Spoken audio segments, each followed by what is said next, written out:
Escarnecedor es el nombre del soberbio y presuntuoso, que obra en la insolencia ¿de qué? De su presunción. ¿Cómo se llama al soberbio y presuntuoso, hermanos?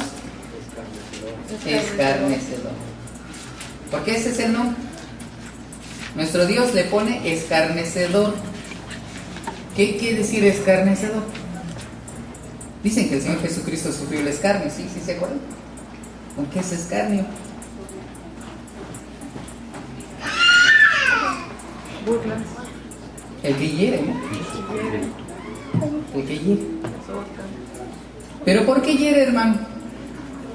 Porque es soberbio y presuntuoso y que obra en la insolencia ¿de qué? De su presunción. ¿Qué es presunción? Presunción es que presuntamente, es decir, supuesto que él es mejor. Es un supuesto. Y el hombre que escarnece, él piensa que es el mejor.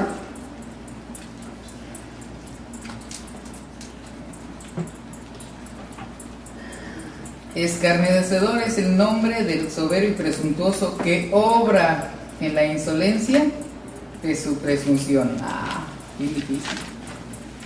Y nosotros, si estamos obrando en nuestra insolencia de sentir que somos superiores, pues nuestro nombre no es Daniel Martínez, mi nombre es escarnecedor. O sea, miren, psicológicamente lo decimos así, ¿no? Aquella persona que no puede tener una plática en paz, sino que inmediatamente se va a la descalificación, al insulto, a los golpes, a la denigración.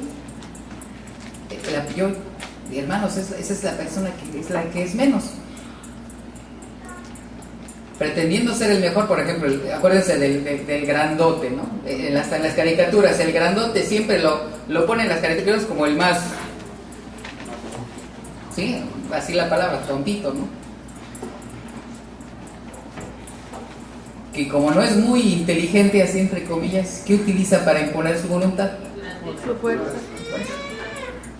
Y cuando alguien utiliza su fuerza, ¿no? O el insulto para imponer su voluntad a esa persona, presuntamente es el mejor.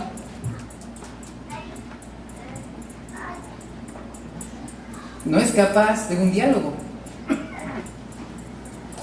No es capaz de establecer un contacto de la persuasión por medio de un diálogo, sino que inmediatamente ataca. Y es lo que dice aquí el proverbio. Obra en la insolencia de su presunción. Obra, de cualquier forma, lo que ustedes quieran, pero obra.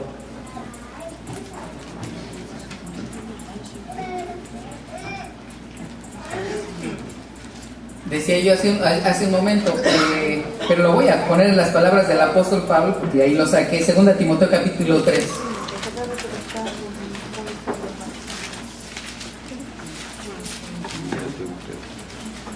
Segunda Timoteo capítulo 3,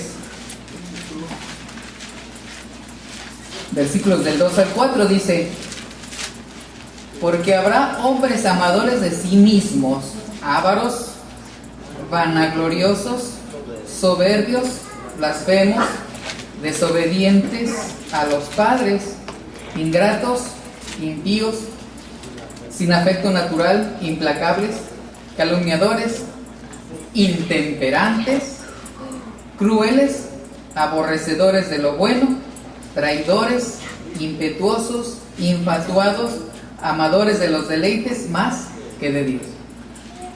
Y todas esas características a veces están en uno solo. Y además son hasta sinónimos, ¿no? Son sinónimos. Habrá hombres amadores de sí mismos. ¿Qué es un amador de sí mismo? Un ególatra. ¿Qué es latría? O sea, ego, yo. ¿Sí? Ego, yo sí, ¿saben? Cuando en griego, ¿no? Ego. Yo. Idólatra, Dios. Y latría, Dios. no, latría quiere decir adoración. Adoración. Un ególatra es aquel que se adora a sí mismo. A sí mismo. ¿Sí? Es un ególatra. Es decir, primero yo, después yo, y al último yo. ¿Y tú qué? Tú no existes. Y habrá, hermanos, y están en este tiempo. Lo peor, hermanos, es que si lo dice a la iglesia es porque van a estar infiltrados ¿en dónde? Aquí en la iglesia. Ahora nos preguntamos, vuelvo a preguntar, ¿cómo sé que yo soy uno de ellos? Para reflexionar, ¿cómo sé que yo soy uno de ellos? ¿Cómo me comporto? ¿Cuál es mi actuación para con mis hermanos? Porque es con respecto a mis hermanos. Digo, en mi concepto en mí mismo yo siempre voy a estar bien, pero en referencia a mis hermanos, ¿cómo estoy yo con mis hermanos? ¿Soy soberbio? ¿Soy altivo? ¿Soy mentiroso? ¿Soy calumniador? ¿Soy intemperante? O sea, ¿me altero inmediatamente? ¿Soy aborrecedor de lo bueno? O sea, me dicen algo bueno y me crispo inmediatamente.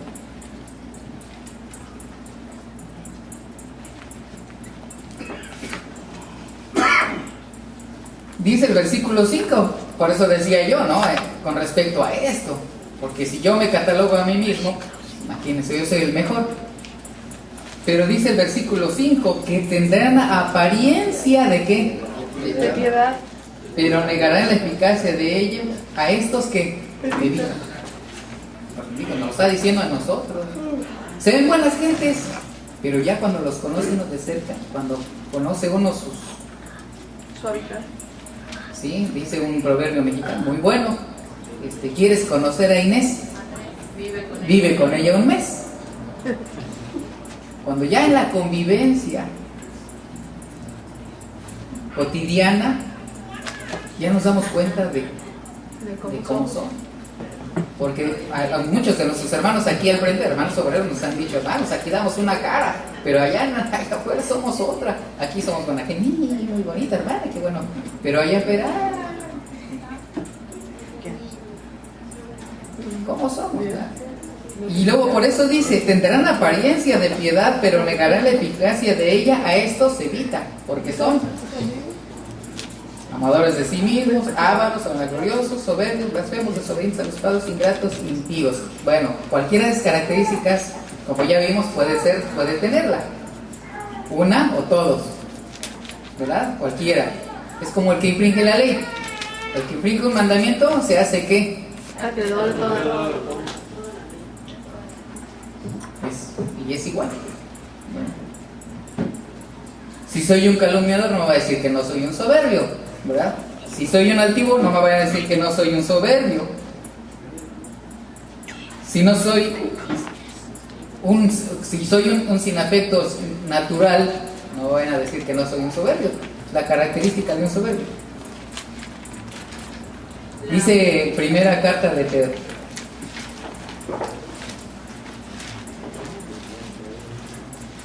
Capítulo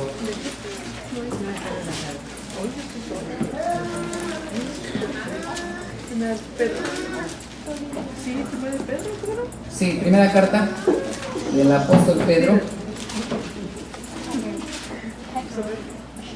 versículo 9, capítulo 3, perdón, capítulo 3 y versículo 9.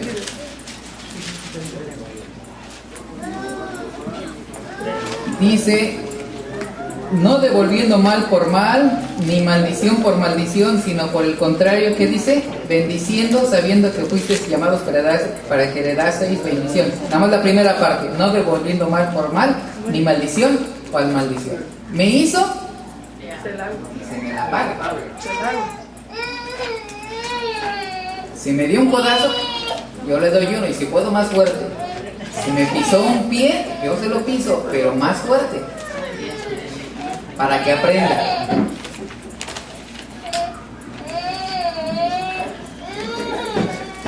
No devolviendo mal por mal, porque el que devuelve mal por mal, hermanos, ¿en qué nos convertimos? A veces no nos damos cuenta, pero si nosotros somos vengativos, hermanos, nos convertimos en igual. Ella empezó, Pues sí, pero como tú lo hiciste lo mismo, tú eres igual.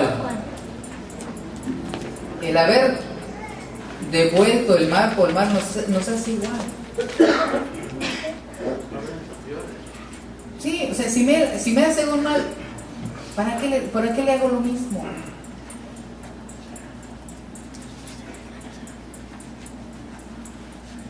¿Para qué? Dice, ni maldición por maldición. Bueno.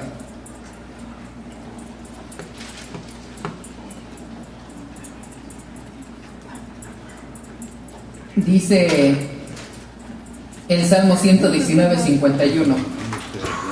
Y en esta reflexión, ¿qué invita el Señor a hacer? Lo primero, hermanos, vamos a volver al Salmo 119, pero ahora en el versículo 51.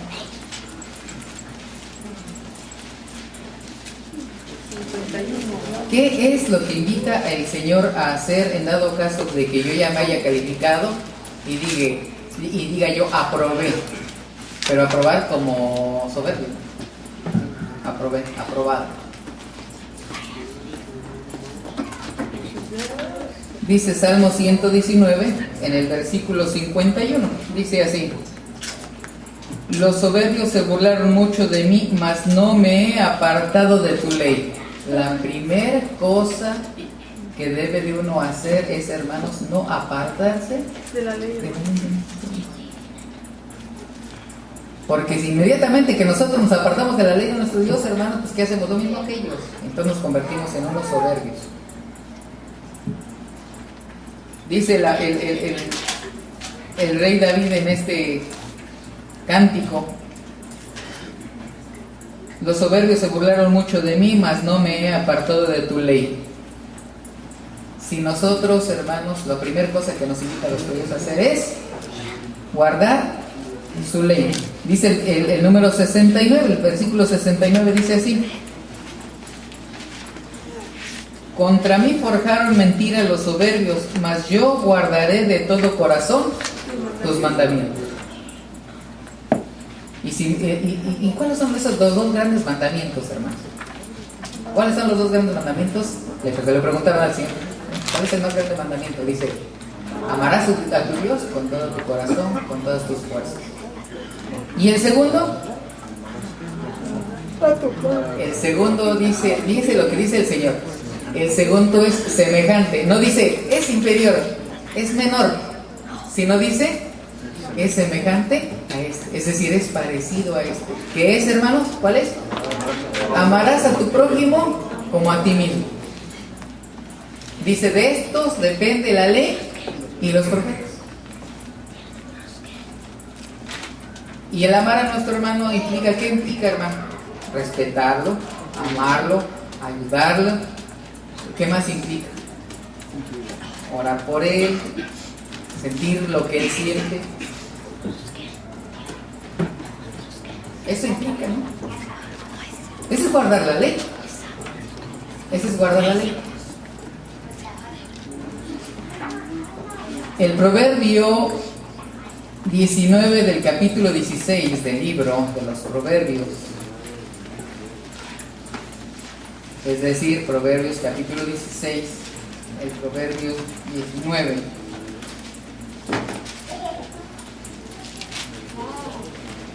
Dice así: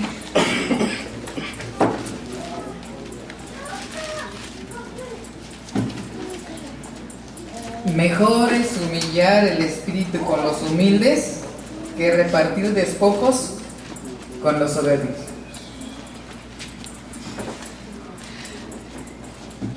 ¿Con quién nos debemos de juntar, hermanos? Con los humildes. Con los humildes, no con los soberbios. La mayoría de nosotros, hermanos, nos encanta juntarnos con los soberbios. ¿Por qué? Por ejemplo, los jóvenes les encanta juntarse con el arriesgado, con el que trae la moto, con el que insulta, con el que va y quiebra un vidrio, con el que va y pinta las paredes. Eso. perdón. Un poquito de agua.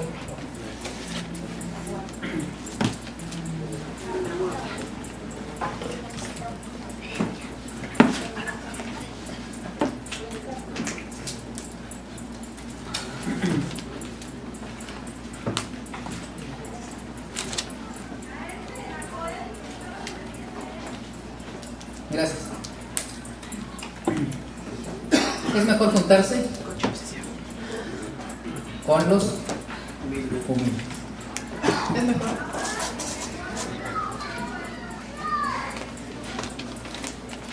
Aunque muchos de nosotros, hermanos, precisamente luchamos mucho con nuestro orgullo. Por nuestro orgullo. Porque a mí no me gusta que me digan que soy un tonto. Y no me dejo. Esa es una lucha constante de todos los días. Pero es mejor juntarse con los humildes, hermanos, sin menospreciar a nadie.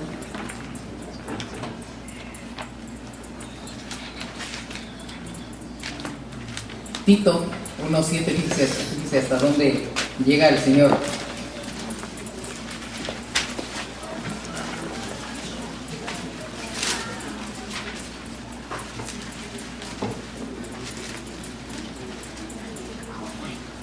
Tito 1:7 dice, porque es necesario que el obispo sea irreprensible como administrador de Dios. ¿Qué dice? No soberbio, no iracundo, no dado al vino, no pendenciero, no codicioso de ganancias deshonestas, no soberbios. Para el ministro, para el que ministra a Dios, para nosotros los que ministramos a Dios, no nos conviene ser soberbios. No nos conviene. A los jóvenes tampoco les conviene ser soberbios. Dice primera carta de Pedro, capítulo 5 y versículo 5.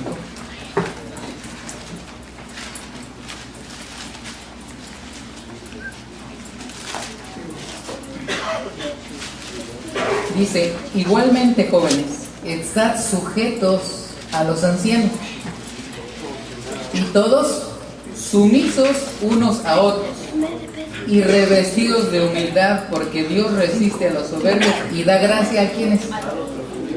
Hermanos, la palabra de nuestro Dios nos dice que si nosotros somos humildes, Él nos ¿qué? Enaltecerá, hermanos. Miren, el Señor Jesucristo fue ejemplo de humildad.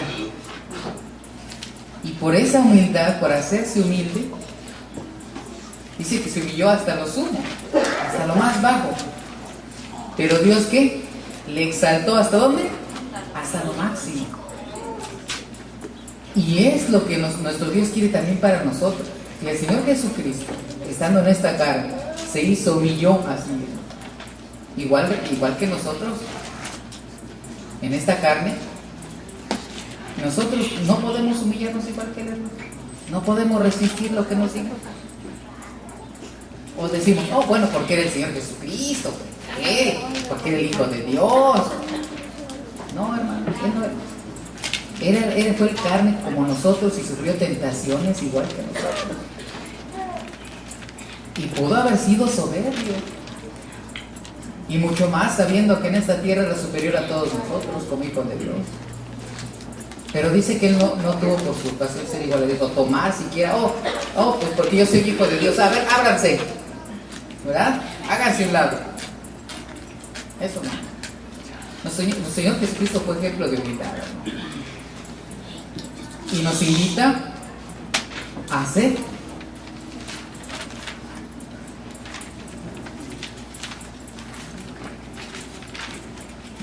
Por últimas citas y para reflexión, dice, ¿dónde deben estar los humildes? Fíjense, hermanos, ¿dónde deben de estar los humildes?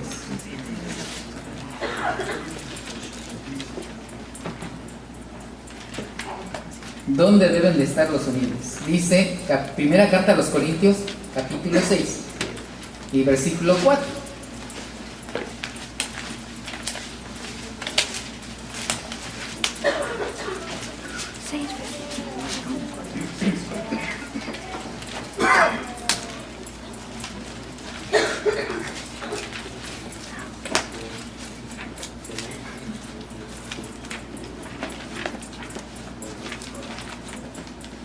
Dice, si pues tenéis juicio sobre cosas en esta vida, ponéis para juzgar a los que son los humildes en la iglesia.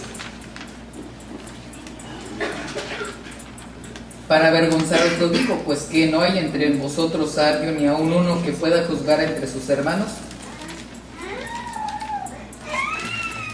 No lo toman en cuenta.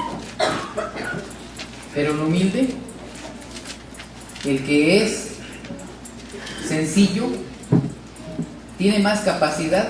El que no es jactancioso, el que no es orgulloso, tiene más capacidad, hermanos, de hacer juicio. ¿Cierto? Porque comprende, hermanos. Y en cierto momento puede hacer un justo juicio, porque el orgulloso va a decir no, expúlsenlo.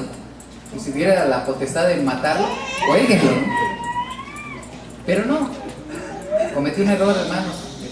Comprenderlo, hay que ayudarlo, hay que sanarlo. Comprendo que podemos nosotros estar en la misma situación. Vamos a darle otra oportunidad. Los mejores para juzgar son los humildes. Por tanto, como reflexión, no soy soberbio ni altivo si guardo la ley de Dios. 1. 2. No soy soberbio ni altivo si me sujeto a Dios y a los hermanos. No soy soberbio ni altivo si me junto con los humildes.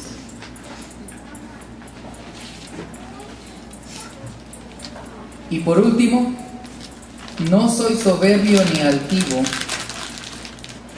si siempre estoy humillado bajo la poderosa mano de Dios. Dios les bendiga, hermanos. Pasa a vosotros. A vos, hermano.